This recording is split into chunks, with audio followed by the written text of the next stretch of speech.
The Twins dropped a game to Toronto. The Guardians can't seem to get anybody healthy. The White Sox are doing White Sox things, and we have so much more besides that. This is Locked On Twins. You are Locked On Twins, your daily Minnesota Twins podcast, part of the Locked On Podcast Network, your team every day.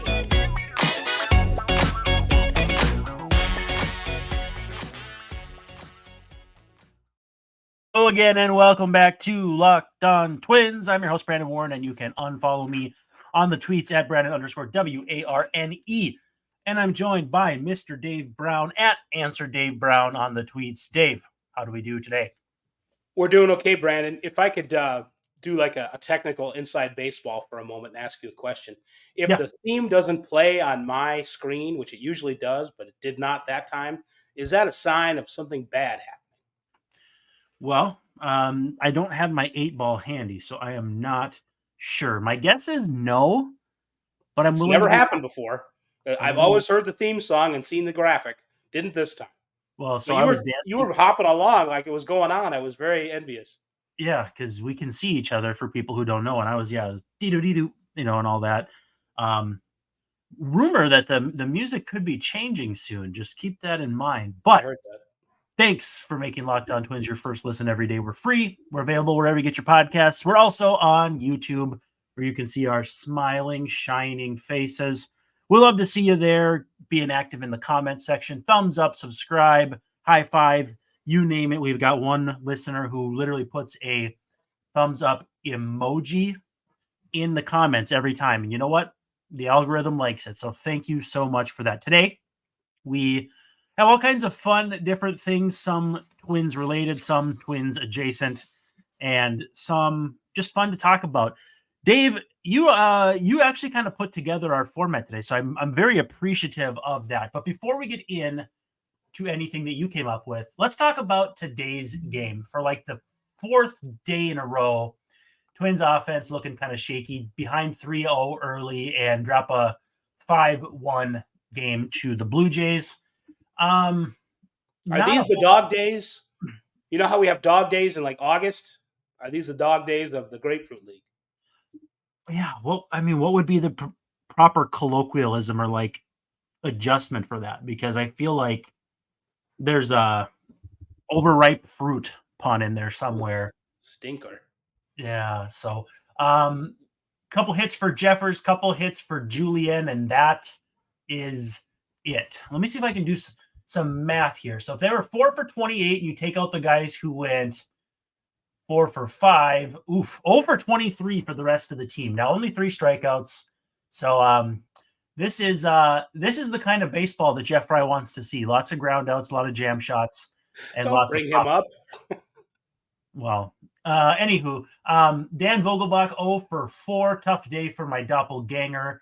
But otherwise, yeah, it's just guys getting in work. It's still really hard to know too much to really, talk about. Bailey Ober went 2 2/3 with Denny Bentley getting the last out. So pitch limit reached there. But otherwise, if you are not like a Twins super fan, I don't think you'll recognize too many names after Ober. It was Bentley, Jensen, Jacks, Boyle, Reed, Barrington. So not exactly the A staff going for the Twins. Bowden Francis goes for the Blue Jays, and then Parsons, those 3 innings. They only had 2 pitchers go. W. Parsons, so who is that? Is that the Wes Parsons project? For some reason, oh yeah, he's 31. I was thinking it was a younger player. I was like, Wes Parsons. And then I was thinking, that's Wes Parsons from like 10 years ago. Where did he come from? Or when? Yeah, I don't know. But Francis, I think, is going to be their fill-in in the rotation in the number 5 spot for Alek Manoah if he can ever get things going. And the reason I know that is because today I drafted in the FSGA Experts League and was trying to convince myself that I could take Alek Manoah in like the 27th round, but still couldn't pull the trigger. I'm glad you didn't for the sake of your team. Yeah. Although I should add, nobody cares about your fantasy team. I'm just saying that. I don't think they do actually, but I don't want to be mean about it. Well, and I kept him in score sheet last year, so there's another fantasy team that people don't care about. just piling on the things that people don't care about. I don't know if we should be doing that. We're 5 minutes into this show. I'm not really thinking that they have a good barometer of what they should or shouldn't care about. Right. Should they care if I can see or hear the theme music? I don't know. It's we're going to get it rolling right now, though. The thing about this game that I care about, the thing about this game that I do care about is Byron Buxton playing center field for the second straight game for the first time in spring training. Yep. I think he's been in the lineup 4 days out of 6. So they talked about ramping him up, and he's like on the ramp and he's running, and he got hit with a pitch. I didn't see it, but he got hit with a pitch. So maybe that was a scary moment for everyone, but he seemed to come through it okay. I'm hopeful that he did. I actually don't know for a fact. I'm just guessing that he did. So that is, for me, the big deal about what happened today, that Buxton's in the field 2 days in a row doing back-to-backs. It's not like playing a back-to-back in the NBA, but it's something. We're making progress. Buxton's great spring in that vein continues. Well, and offensively, it was a lot of subs who were probably not going to see much time either. Anthony Prado came in on Noose. I don't know much about him. Will Hall, Sheldon? No, D. Noose. Cespedes, but not either of the brothers, both A's and White Sox related. Misael, or the blogger Cespedes. Bloggers. I think there's 2 of them. Family Barbecue, yeah. Jordan. Now at Yahoo. Yeah. Now at Yahoo, right? Yes. And there was an Urbina who played. Yeah, Misael Urbina. Seth Gray, Morales. I think it's Jefferson Morales, Brian O'Keefe, and then Yoiner Fajardo. So Twins kind of emptying out their bench a little bit. We've kind of watched the moves they've made. Nothing terribly surprising, but just again, another day in paradise. I was saying your eye looks better. I don't know if we want to go behind the curtain, but I didn't mean. I don't know. It still kind of looks like I've not to make fun of people who've had strokes, but it kind of looks like that. I don't think that's what it is. It's allergy related. Yeah, I was chopping wood in the backyard, and that's not a euphemism. And I got a flake in my eye, and it was bothering me for a couple days. And so I actually went to the optometrist to, hey, can you give me something? And they gave me some allergy medicine, and they looked in there and couldn't find anything anymore. So I'm all better, but I'm still, the effects of it are slow to wear off 100%. There was a very, very short period of time in like 1999 where the wrestler William Regal, who was a very like British pomp and circumstance guy, got rebranded as the Real Man's Man. And so his theme song is playing in my head. He's a man, he's a man, he's a real man's man. That's what I'm thinking of, like you while you're chopping wood away, that's playing in the background. I'll send you the video later because it's actually kind of funny, especially if you know anything about him. But yeah, Twins dropping 5-1 to the Blue Jays.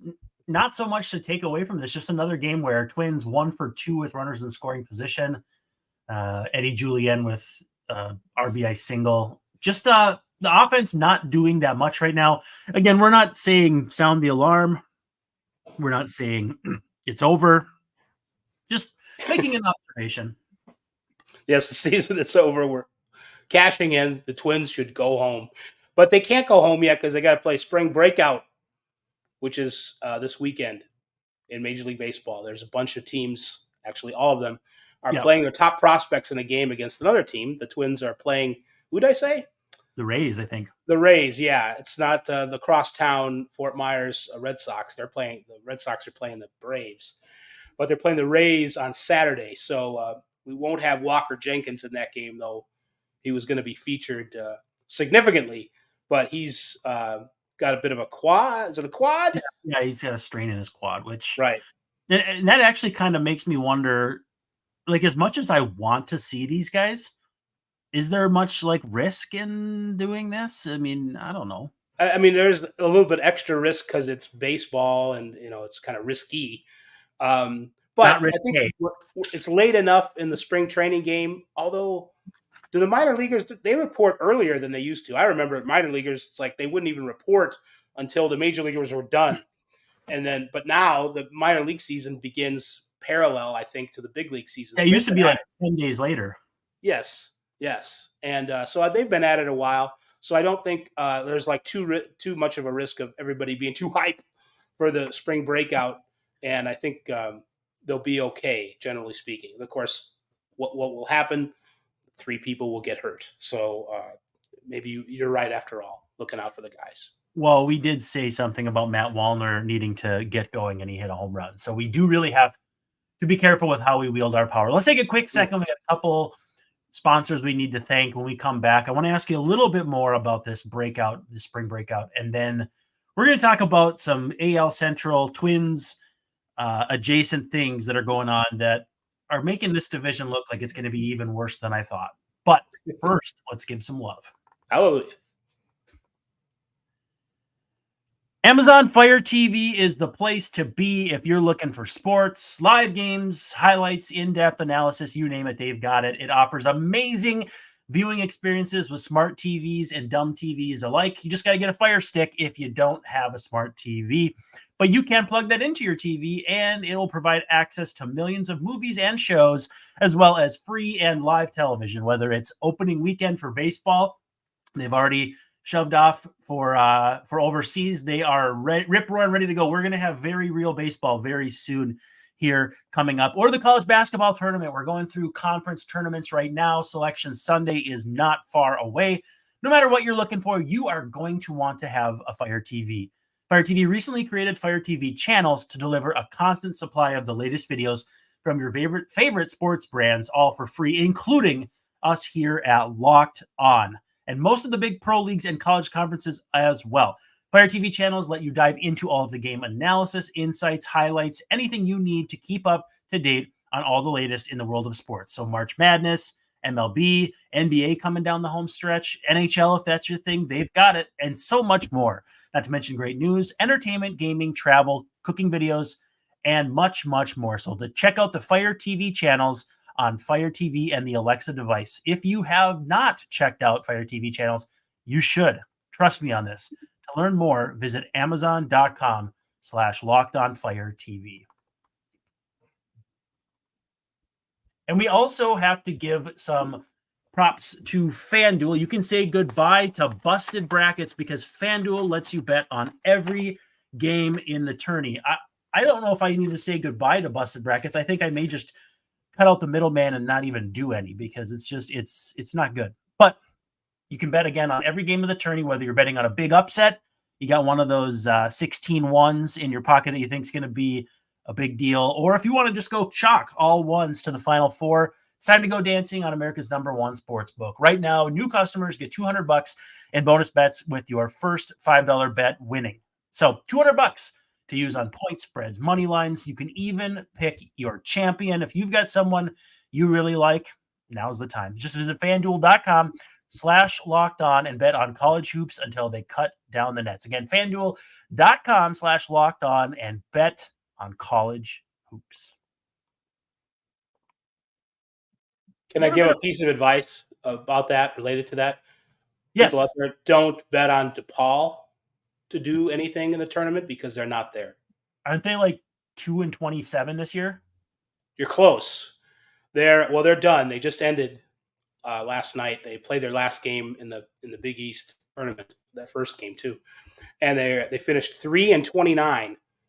And today they announced that they've got a new head coach. So that didn't take long. And it's a guy that, if you follow college basketball, maybe you know, Chris Holtmann, who coached at Ohio State. So that's seems like a good get. It didn't end well with the Buckeyes, but DePaul will be back after going 3-29, which is the worst year in school history. I looked it up. Did you go to DePaul? I did. So I did. I was there in the Quentin Richardson era when they could dribble, and shoot once in a while. Quentin Richardson, Bobby Simmons, those guys. So I think Theo John went there for a while from Minnesota, and they had a guy named Mike Henry whose name was Myke, and I always thought that was kind of cool. I remember that guy. I always got Big East games, so I got to know a lot about, where did Jimmy Butler go to school? Marquette would have like a guy who's 26 points a night, Marcus Howard or something like that. So yeah. My Big East knowledge is a little better than every other conference besides the Big Ten. But again, you will not be taking advice from me. I'm telling you where to do your bets, but I'm not telling you who to bet on because that would be malpractice. Well, that's where I come in. So just stay away from DePaul, and you won't lose money on them. Yeah, I think you're right. I got National American University in the Final Four though, so been seeing a lot of them in commercials. Not sure what That's where you went? No, it's one of those online universities, and I Oh. talked about it's one of the old jokes. Anyway, the spring breakout. Every time I think about that, I think of professional wrestling used to have a spring breakout in Panama City Beach, and it always used to be sponsored by Cinnaburst gum, which I don't think exists anymore, which is a shame because gum with like tiny little miniature pop rocks in it. I mean, that's I've timeless. not thought about Cinnaburst gum in a good decade. That's amazing. That's a great pull, a great callback, if you will. Yep. The Fruitaburst was best, but that was harder to find. Anyway, it's going to be good, I think, for the game to get these guys out in front of fans and that sort of thing. I don't know if it's something that's going to be a yearly thing. I hope that's something they continue to do, but I think it's maybe more of a trial thing right now. Well, we're going to see how it goes. Everybody, I think there's 16 games this weekend starting tonight. So, for example, Paul Skeens of the Pirates organization facing off against Jackson Holiday of the Orioles organization. That was the feature matchup tonight. And we mentioned the Twins. They're playing Saturday. They won't have Walker Jenkins, but their other top prospects will be there if they're available, and that goes for the other teams too. So it should be a nice spring breakout. Sort of sounds like a prom theme. I don't know. It's I kind of like it from that standpoint. It's a little bit of kind of flowery and schmaltzy and corny, but maybe the good kind. So hopefully it will be fun. And spring training is kind of it gets monotonous after a while. It's also the same thing over and over again and redundant. So it's good to kind of break things up with a special kind of a deal where fans can watch if they're going to be broadcasting these games, which we can't always get the teams to do during spring training. So it's a plus for fans. It's fun. It's a little bit of an all-star game, futures game-ish kind of thing. So I like the idea, generally speaking. We'll see where it goes from here. It's nice that they're trying something new. A couple of bullpen sessions we were keeping an eye on here. Anthony Desclafani for the uninitiated throwing, and then Caleb Thielbar besides. I can't be alone in thinking, though, and we mentioned this in our most recent episode, like the writing on the wall is that Desclafani is not close to going to be ready for opening day. Not that he needs to be because he's not starting on opening day, but I feel like the way he's being brought along, it's going to be like maybe 2 weeks into the season before he's ready. Am I reading that close? I think so. I think and going hand in hand with that is how Lou Varland has been pitching. Not that they necessarily need him to be ready on opening day either, just because of how the rotation goes and all that. I'd be for, and there's problems with this idea. I think they should use a 6-man rotation, and that they would give themselves an advantage over lots of teams that don't have any kind of pitching depth. The Twins have, for all of our complaints, legitimate and otherwise, about how, they didn't replace Sonny Gray, and I wish they'd go out and get a number 2 starter. The Twins have, knocking on wood, some good pitching depth. And I think you can only have so many pitchers on a staff. I think they limited at 13. So that messes up Rocco's bullpen and all that. So I don't see them doing a 6-man rotation. And we haven't had DeSclafani supposed to have a start against minor leaguers sometime this weekend, I think. So that's like his next step whenever he throws he's again. facing the White Sox? Hey-o! Sorry. No, because they're going to be in the Cactus League, Brandon. But wrong side of the earth. Wow.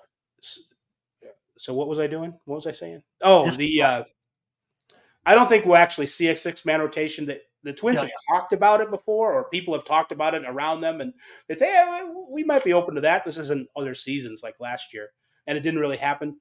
I think that's a reason why, because of bullpen management and just we're not used to it over here. They do it in Japan. It seems to work over there. Those guys come over here sometimes and they blow out their elbows because they're trying to fit in. And Yeah. so, yeah, Louis Varland definitely had a DeSclafani, but something tells me, even if like nobody gets hurt in a major way, the Twins are going to need their contributions, both of those guys, this season. So it doesn't have to be picture perfect at the end of March, April 1st. Long Picture season perfect. You just coined a phrase, picture perfect. Picture perfect. And really all I was doing was getting cotton mouth and saying it wrong. But I'll take it. I'm going to write that down somewhere. Picture perfect. And then You go and talk. I'm taking notes. When we have our episode of favorite baseball movies, Pitch Perfect is going to be on my list. And then There's Thielbar. no baseball and Pitch Perfect. Isn't that right? Now you're towing the line between admitting you've seen it and admitting you haven't. I've seen scenes of it, and all they do is sing. Yeah, that's it. It's just a joke. It's a joke. It's my kind of joke, though, so I should appreciate it. So Caleb Thielbar, though, you get in the sense he's going to be ready because, again, for as capable as they are in the rotation, they're probably doubly so for filling in for Thielbar if he needs a little extra time. Whether you bring along Josh Winder, or not Josh Winder, he's on the 60. I mean, Brent Hedrick. Who am I missing? That Cole Sands. You've got some options there as well. He says he's ready. Thielbar's like, I'm ready to go now. Let's start opening day. He did his session on Wednesday, and the takeaway that I took away from that takeaway was that I'm in midseason form. He's a strong 37-year-old man out in the back chopping wood and doing bullpen sessions. So he's going to be ready to go immediately whenever the Twins, what is that, the 28th. So 2 weeks from today. 2 weeks from today is opening day in Kansas City. I'm not sure that chopping wood is the right metaphor for you to use right now. I don't understand. Is there some kind of euphemism you're talking about? What do you mean?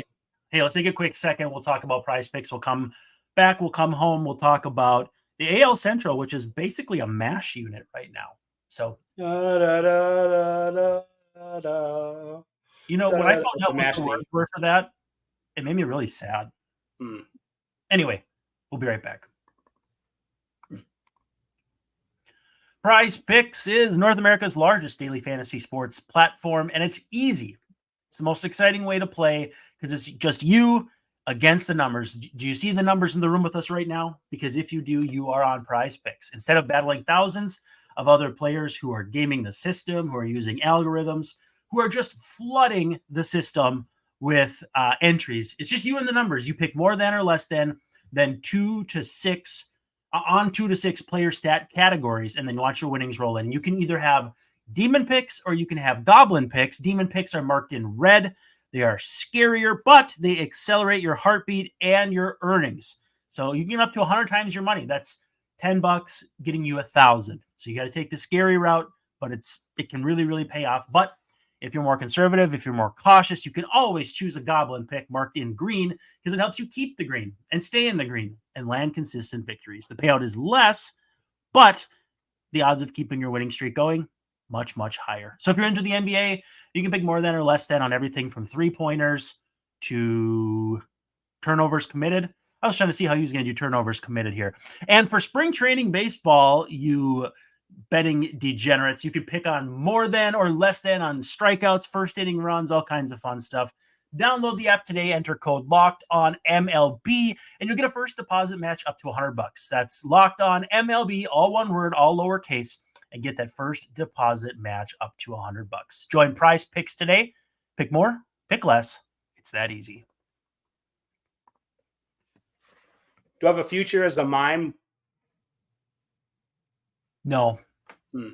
Sorry. How about a present? I don't know. I was like, I'm reading and I'm kind of looking ahead and I'm like, how is he going to do this? And I didn't really. I couldn't come up with anything good for turnovers. I'm sure there's. It reminded me of an old joke when I was. I can't believe that. An old joke. You don't tell those. I don't. When Brett Favre, it was like, oh, I'm going to go to Perkins and order the Brett Favre breakfast. Oh, what is it? Oh, nothing. Just 6 turnovers. But aren't turnovers dessert? Yes. Well, apple turnover you can eat for breakfast too. It's not a great joke. I'm not saying it's a great joke. I'm just It workshopping certainly it. isn't. Yeah.